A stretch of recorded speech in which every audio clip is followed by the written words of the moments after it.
Now we will have the demonstration of down counter.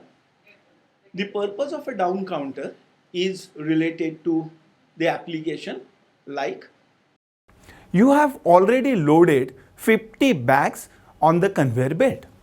You want to know when you have emptied the conveyor.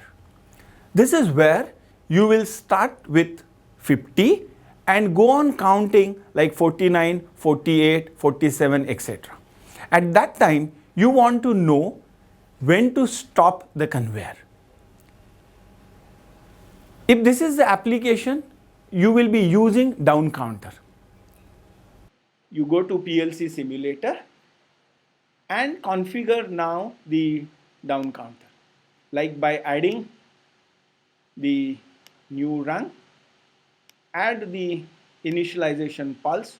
This pulse is equivalent to a photodetector which will detect pulse after every bag is passed on the conveyor belt,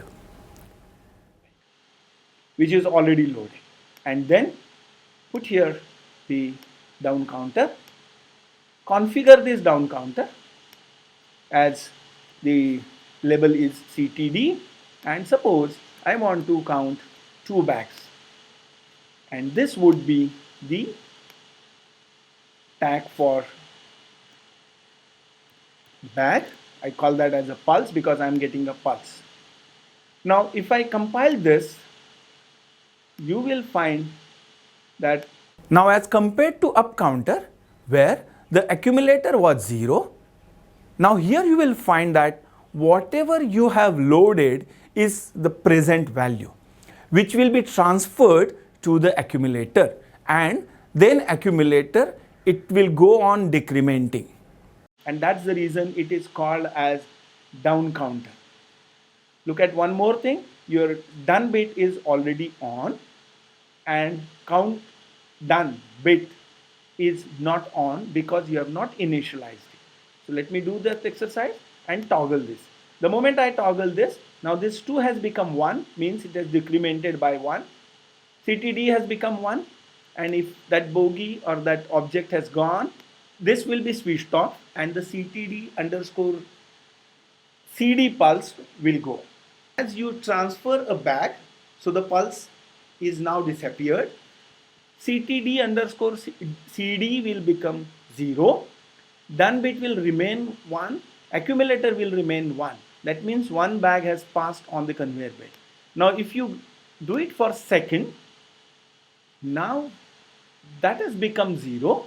But the important thing is now this done bit is switched off, indicating that preset is equal to accumulator. In other words, in down counter, accumulator has become 0.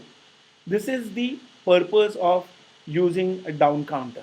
Now if I go on doing this like the previous one, the bags will pass, so this will become -1, -2, and so on and so forth. That means once the done bit is there and once the accumulator has become 0, afterwards the counter, unless and until I reset, is of no use for me. And that's the reason, like in the previous case of up counter, you will have to add here a reset pulse. Assignment: add a reset pulse to a down counter and reset the counter with the condition that you will press the button, push button, and the counter will be reset. You can try it using a compiler of our PLC ladder program.